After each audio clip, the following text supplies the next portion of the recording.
ke khana is lasagna. We're going to make lasagna tonight, inshallah. What you need is, you can get the size of the onion in my palm to give you an idea. You need 2 of these. You need to chop them up. And then you need an entire head of garlic or 7 cloves of garlic. You need to chop those up. And then you need a pound of minced beef or chicken, whatever you like. Butter or margarine, whatever you like. You need oregano. You need nutmeg. You need, of course, salt, pepper, and sugar. You need milk. You need, I always use oven-ready lasagna. I never boil lasagna noodles. I don't feel the need to do so. So I have Gouda here, 400 grams of that. Or you can go half and half mozzarella and half another cheese. A tin of tomatoes. This, I'm gonna make my own sauce. Oh, and we need ketchup as well. So I'm gonna make my own sauce, but you can also get pre-made pasta sauce, you know, and that works fine too. And you need, for the bechamel, you need flour. So that's basically what we need. This is the garlic and the onion together with 2 tablespoons of butter, and I'm just using the simple tablespoon, like not measuring tablespoons. And I insist on using some form of butter, like either butter or margarine or something, because garlic and butter, they give a nice taste. Now, if you want to make it even more fancy and, you know, you're not in a hurry, you can chop up a stalk of celery and 1 carrot and add it to the onion, the same amount of onions, and that makes a mirepoix. It's called a mirepoix. But this is the simple basics. And you need this to, of course, get translucent. Okay, so I have another 2 tablespoons of butter here, and I'm putting in about 3/4 of a cup of all-purpose flour to begin with. Now, I'm gonna move it around a little bit and see. This is the bechamel sauce. I'm working on it while the onions are cooking on me and getting softer. So just move it around a little bit, just, you know, cook it a little bit, get it a little toasty. The flour needs to cook. If it's not cooked, it'll have a doughy taste throughout your lasagna. Just a little bit more flour. Now,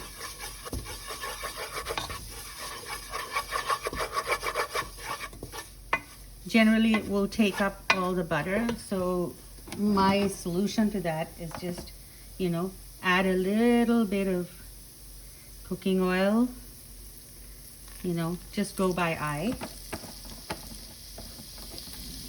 Kind of loosens it up a little bit, just a little bit, not too much. You don't want it too greasy, just to help it toast a little. Now, you need, I'd say, a teaspoon of salt. You can taste it later and you can adjust it. We need some pepper. Turn the stove down a little. It's getting way too toasty. A little bit of pepper. That's the basic. Now, you can also add nutmeg or you can leave it out. That's up to you. Mix it around. You're not supposed to brown it. It's just supposed to, you know, kind of get cooked a little bit. And then add half a liter of milk. So do that slowly. And start mixing it.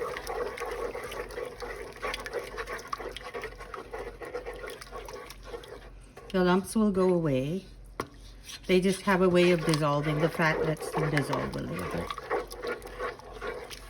So this is bechamel. In my opinion, there's no such thing as a healthy lasagna. It can have good healthy food, good healthy nutrients in it, but a diet lasagna, I wouldn't go for.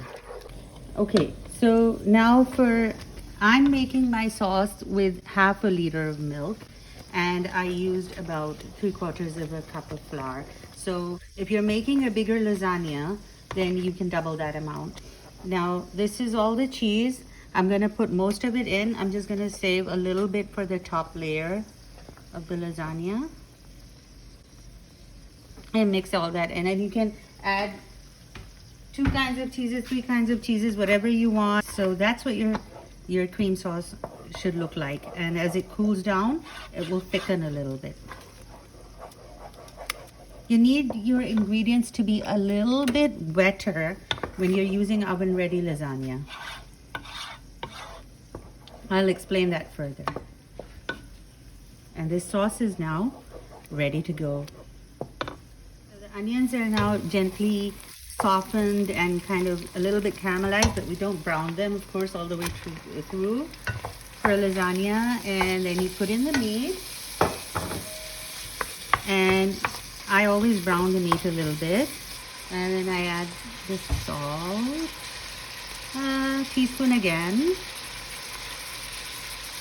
and then taste later, and then a little bit of black pepper. Now, if you like to make your lasagna spicy, which I do, you don't have to, but you can put red chili powder in it. As much or as little as you like. I mean, if you make it way too spicy, it kind of loses its character. So, just a little bit. While it's browning, you put in all those spices, and then a little bit of, well, quite a lot of oregano,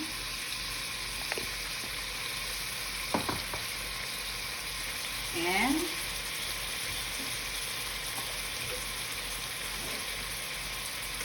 a teaspoon of sugar. It gives us the, sweetness that any pasta sauce actually has, adding a little bit of sugar.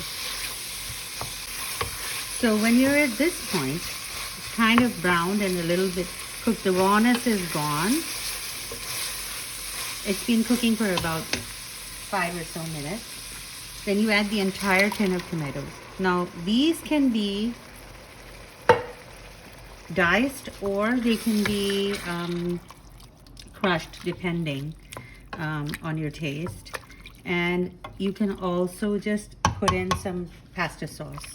Of course, you'd have to put in less salt to adjust to that, but I would still stick with putting in the sugar and the spices and everything. I do that. I use pasta sauce sometimes, and I spruce it up.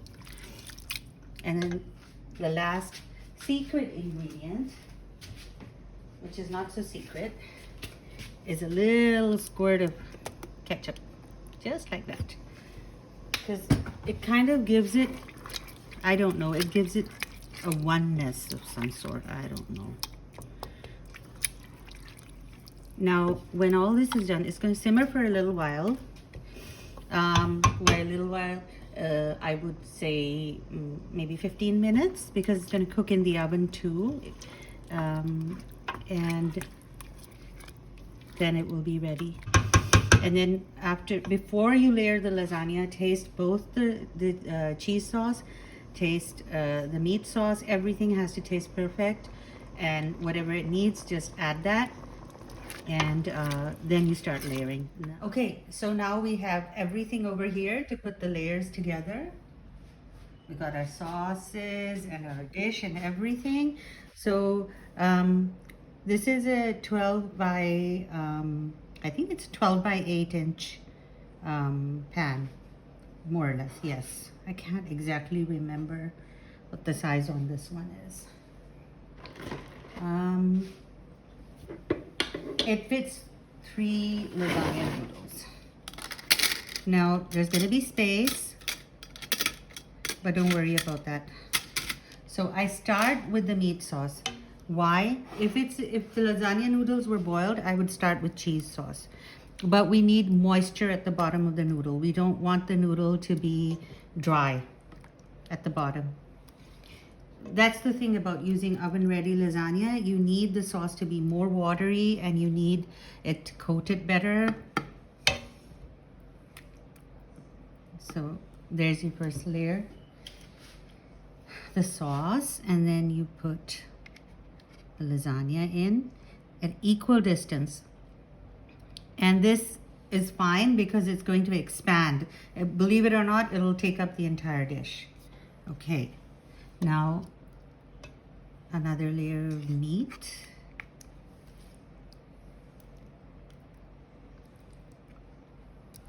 Try to cover the entire noodle. And they look like they're lost in there and what are you gonna do? But believe me, there'll be more noodle than sauce and you'll see. And then we go like this. You can put as much as or as little. Of course, you shouldn't go overboard with anything. So that now is one complete layer for your lasagna. We're gonna make the second layer. Now I'm gonna repeat the same process. Okay, so the maximum I do is 3 layers. I never do more than 3 layers. It gets way too high, it won't bake properly. You know, the top layer of cheese, it interferes with it and all that. So this is, when you've finished with all your layers, you just put the lasagna, you finish off with lasagna noodles on the top. And then, well, I do it that way. A lot of people leave the meat exposed, but I like it to be sealed inside in between the lasagna noodles. And then I cover all of the noodles with a big layer of cheese sauce. And this kind of bakes into a whole big mass, and it brings out beautiful piping hot noodles. And no dry edges and no, you know, chewiness, and tastes really, really good. Now, when this whole thing is ready, what I do is I leave it on the counter for even up to an hour. If you leave it up to an hour, it reduces your cook time, plus it softens the noodles a little bit more. It's a good idea to do. You don't have to. They'll be perfectly fine because you've got so much liquid in there and so much steam, and they're meant to be cooked that way.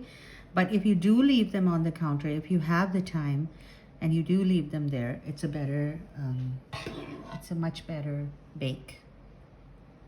So you can even completely seal the sauce like that. And if you have leftover cheese sauce like this, you can, you know, add more cheese to it and freeze it, and, you know, make a macaroni and cheese sometime.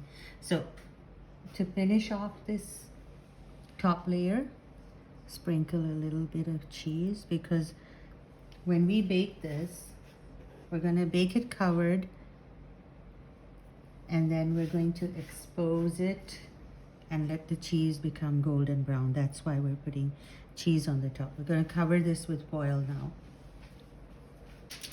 Okay, so put foil on it, shiny side down, opaque side up, and then you bake it in the oven for 45 minutes covered, and then about 10 minutes or so uncovered to make the cheese golden brown. I always make it a habit to preheat my oven to 375, but the packet requires you to bake the lasagna at 350 degrees. So when I put the lasagna in, I immediately turn the oven down to 350.